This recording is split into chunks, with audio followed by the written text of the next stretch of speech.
আমার ছোট্ট বন্ধুরা সকলে আশা করি ভালো আছো। আমি তোমাদের বলেছিলাম ক্লাস 5কে যে আইসিএসসি সিবিএসসি বোর্ড আমি একটা সাহিত্য সঞ্চয়ন বই পেয়েছি। এই বইটা আমার মেয়ের স্কুলের পাঠ্য। তো শরৎ কবিতাটা আমি এখান থেকে পড়িয়েছিলাম, রবীন্দ্রনাথ ঠাকুরের শরৎ। এইবার এই শরৎ কবিতাটার অনুশীলনীটা আজকে আমি আলোচনা করব। শব্দার্থ টিকা দেয়া রয়েছে, তোমরা শব্দার্থ টিকাটা খুব ভালো করে বানান দেখে পড়ো, কারণ অর্থলেখা আসতে পারে, আবার শব্দ থেকে বাক্য রচনা দেয়া হতে পারে। ঠিক আছে, যে শব্দ থেকে অর্থ লিখতে অর্থাৎ মানে লিখতে বলা হলো সেখান থেকেই বাক্য রচনা মেক সেন্টেন্স দেয়া হবে। আচ্ছা, এবার সবাই পেজ নাম্বার 72 এটা খোলো, আলোচনা করে দিই। দেখো, প্রথম প্রশ্নটা আছে, সঠিক উত্তরটি বেছে নিয়ে ফাঁকা ঘরে টিক চিহ্ন দাও। হ্যাঁ, এমসিকিউ কোয়েশ্চেন এগুলো, একের এক। শরৎ কবিতাটি লিখেছেন, তিনটে নাম আছে, কাজী নজরুল ইসলাম, দ্বিজেন্দ্রলাল রায়, রবীন্দ্রনাথ ঠাকুর। কারেক্ট আনসার রবীন্দ্রনাথ ঠাকুর। ঠিক। 2, কবি বঙ্গভূমির যে মূর্তি দেখেছেন তা মধুর, কর্কশ, রঙিন। কারেক্ট আনসার ক, মধুর। ঠিক দিয়ে দিলাম। 3 নম্বর, কবিতায় একটি পাখির গানের কথা আছে, সেটি হলো কোয়েল, দোয়েল, কোয়েল, কোকিল। দেখো, দুটো পাখিরই কথা আছে, দোয়েলেরও কথা আছে, কোয়েলেরও কথা আছে। হ্যাঁ, দেখো এখানে চিহ্নটা দেখো, এই দেখো, ডাকিছে দোয়েল, গাহিছে কোয়েল। তাহলে দোয়েল কোয়েল দুজনেরই আছে, তাহলে যে কোনো একটায় টিক মারলেই আনসার ইজ কারেক্ট। আমি দোয়েলটা সামনে আছে, দোয়েলে মেরে দিলাম, তোমরা চাইলে কোয়েলেও মারতে পারো। ঠিক আছে, কোয়েল দোয়েল দুটোর মধ্যে একটাই মারলেই আনসার কারেক্ট। নেক্সট, 1-এর 4, বাতাস ভরে উঠেছে ফুলের গন্ধে, নতুন ধানের গন্ধে, শিউলির গন্ধে। এটা হচ্ছে নতুন ধানের গন্ধে, এই আনসারটা কারেক্ট হবে। নেক্সট হচ্ছে, বঙ্গমাতা তার আমন্ত্রণ জানিয়ে পাঠিয়েছেন ঘরে ঘরে, দাঁড়ে দাঁড়ে, নিখিল ভুবনে। নিখিল ভুবনে, নিখিল ভুবনে। ঠিক আছে, নিখিল ভুবনে মানে আগের দিনই আমি বলে দিয়েছিলাম গোটা বিশ্ব পৃথিবীতে, গোটা পৃথিবীতে। আচ্ছা, এইগুলো আমি সলভ করে দিলাম, কিন্তু এগুলোই যে পরীক্ষায় আসবে এমন তো নয়। সুতরাং পরীক্ষায় যদি এরকম, তো এমসিকিউ আসবেই, 5টা বা 50 নম্বরের যদি পরীক্ষা হয় তার মধ্যে মোটামুটি 25 থেকে 30 নম্বর তোমাদের এমসিকিউ আসবেই।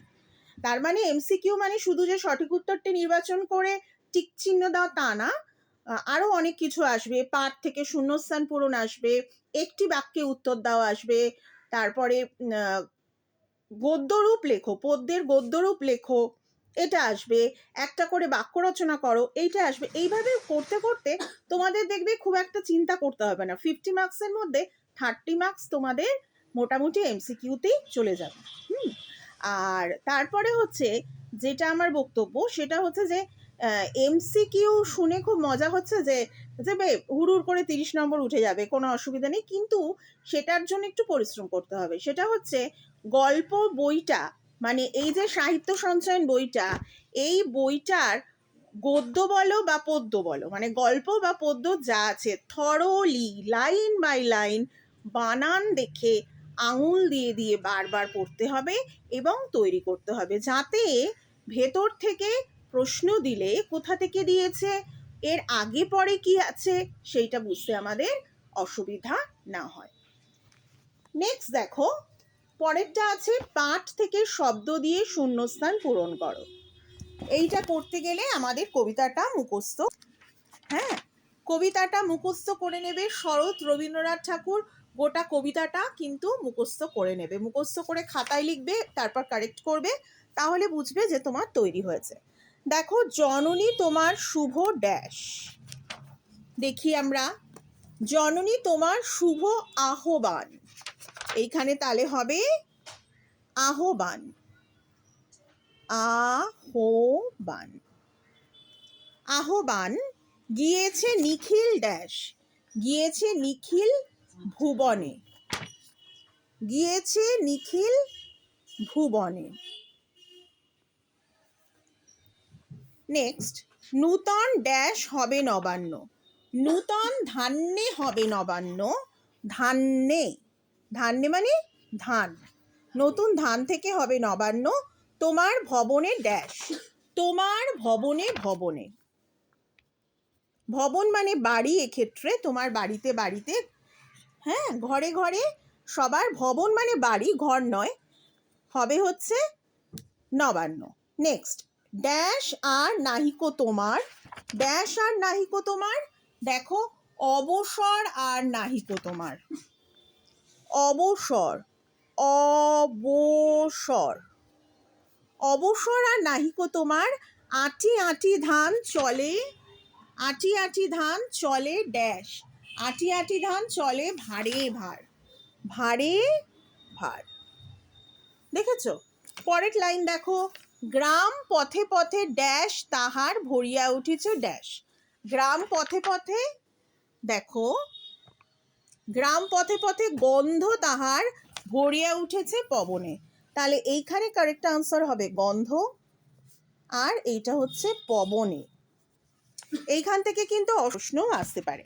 হ্যাঁ, তাহলে আমার তো একটা স্তবক তুলেছে, সেই স্তবক থেকে শূন্যস্থান পূরণ হয়েছে। আমরা মুখস্থ করব এই কারণেও যে শূন্যস্থান পূরণ আসবে ফিল ইন দ্য ব্ল্যাঙ্কসের মতো, তাহলে ঝরঝর করে তোমার মুখস্থ যদি হয় কবিতাটা, তাহলে কিন্তু তোমার লিখতে অনেক সুবিধে হবে। আর এটা তো খুব মার্কস স্কোরিং, তাড়াতাড়ি মার্কস উঠে যায়, মানে এটা তো তোমাকে এর থেকে কম দিতে পারবে না। সঠিক উত্তর হলে, বানান নির্ভুল হলে সম্পূর্ণ তোমাকে 1 নাম্বার দিতে হবে।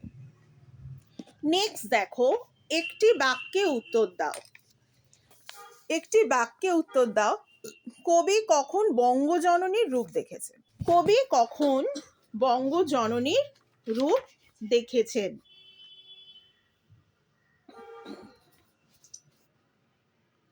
হ্যাঁ, আজি কি তোমার, প্রথম লাইনেই আছে দেখো, আজি কি তোমার মধুর মূরতি হেরিনু শারদ প্রভাতে, তার মানে শারদ প্রভাতে, এক শরৎকালের প্রভাতে, প্রভাত মানে একদম সকালের আগে, মানে ভোরবেলা, প্রভাত মানে আমরা কথ্য ভাষায় বলতে পারি ভোরবেলা, মানে এক শরৎকালের ভোরবেলা আমরা কি দেখেছি, আমরা দেখেছি,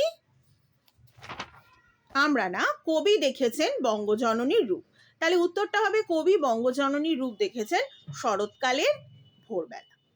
নেক্সট কোয়েশ্চেন, বঙ্গমাতার অঙ্গ কেমন, বঙ্গমাতার অঙ্গ শ্যামল, হেমাত বঙ্গ শ্যামল অঙ্গ ঝলিছে অমল শোভাতে, অর্থাৎ বঙ্গমাতার অঙ্গের রং শ্যামল। নেক্সট, কোন পাখি ডাকছে, কোয়েল দোয়েল, এই দুটো পাখি ডাকছে, ডাকিছে দোয়েল গাহিছে কোয়েল, যেহেতু ডাকা কথাটা বলা হয়েছে তাই এখানে ডাকছে বললে সেটাকে তুমি দোয়েল বলবে।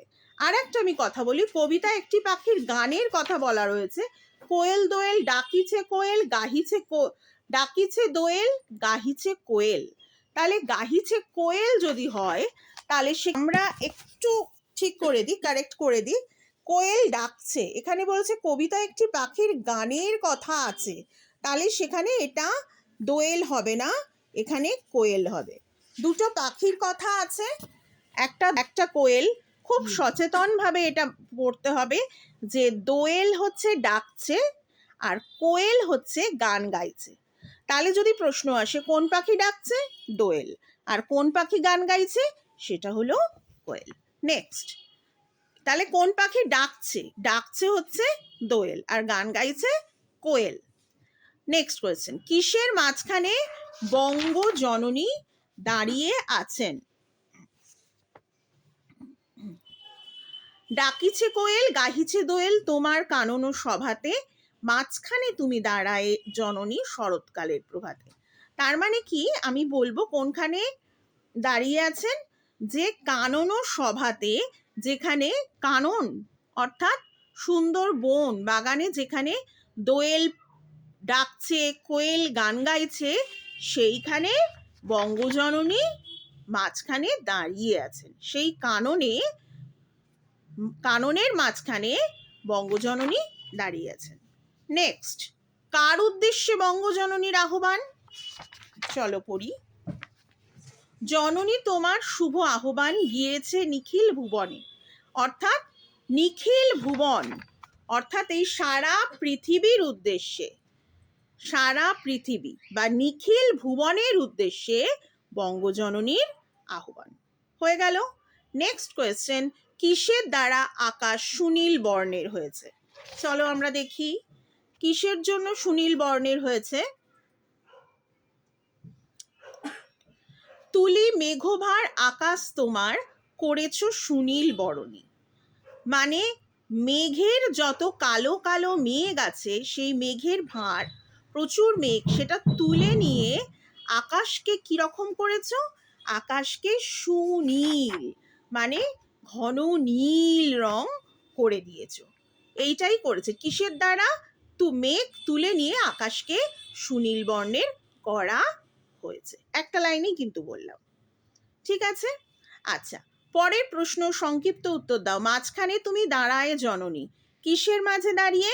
উনি হচ্ছেন কানন সভাতে দাঁড়িয়ে আছেন। কেমন রূপে দাঁড়িয়ে জননী দণ্ডায়মান হয়েছেন? কেমন রূপে, উনি কিভাবে দাঁড়িয়েছেন? একটা হচ্ছেন জননী, আমরা বাংলা মাকে মানে কখনো নদীর জলধারা বইছে, কখনো মাঠে মাঠে ধান ভরে উঠেছে, আর কাননে বাগানে তার যে কানন, সেখানে দোয়েল ডাকছে, কোয়েল গান গাইছে, সেখানে জননী দাঁড়িয়ে আছেন। আর জননী দাঁড়িয়ে আছেন হচ্ছে কেমন রূপে? দেখো সবাই, কেমন রূপে, এখানে তুমি দাঁড়ায় জননী।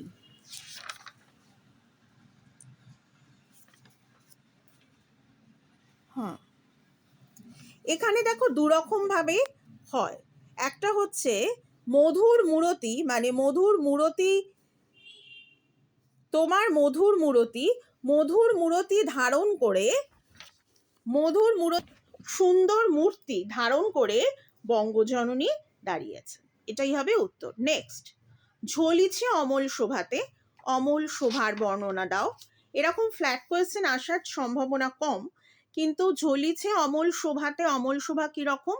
যে একটি শরৎকালের সকালবেলা, ভোরবেলা মধুর মূর্তিতে সুন্দর, মানে শরৎকালে কিরকম হয়, চারিদিক আকাশ বাতাস চারিদিক সেজে ওঠে, তাই না? নীল আকাশ, তারপর চারদিকে সবুজ বনানী, সেইখানে দোয়েল কোয়েল ডাকছে, গান গাইছে। এত সুন্দর একটা শরৎকালের সকাল, এত পরিষ্কার পরিচ্ছন্ন নির্মল আকাশ, মনে হচ্ছে বঙ্গ মায়ের যে শ্যামল অঙ্গ, সবুজ অঙ্গ, সেটা ঝলক দিচ্ছে অমল শোভাতে, মানে নির্মল পবিত্র পরিষ্কার শোভা বঙ্গজননীর দেখা যাচ্ছে।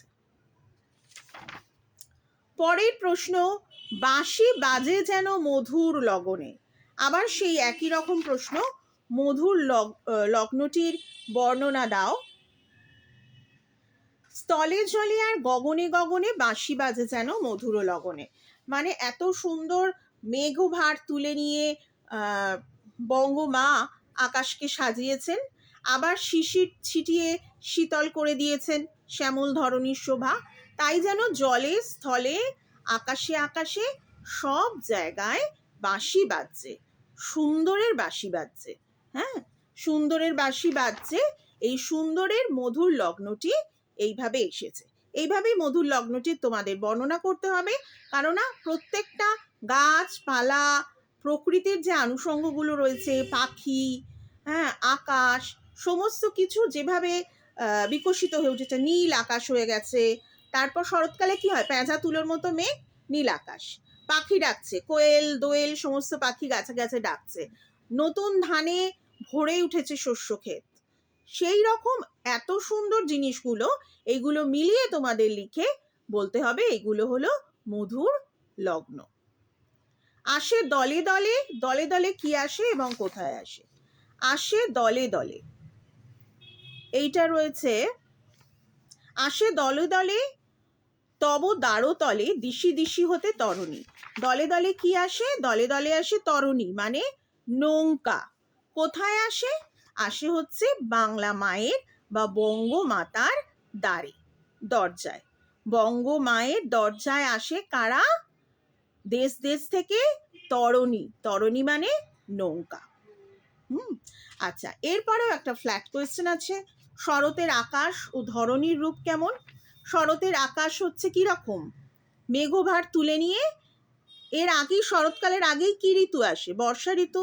প্রচন্ড বৃষ্টি, চারদিকে কালো মেঘ, বিদ্যুৎ চমকাচ্ছে, তাই না? সব সময় মেঘলা, হ্যাঁ, আর মনটাই খারাপ হয়ে যায়, রোদ ওঠে না, এরকম একটা বাজে অবস্থা আর কি। সবসময় এখন তো নিম্নচাপ হয়, এরকম বৃষ্টি ঝরে পড়ছে।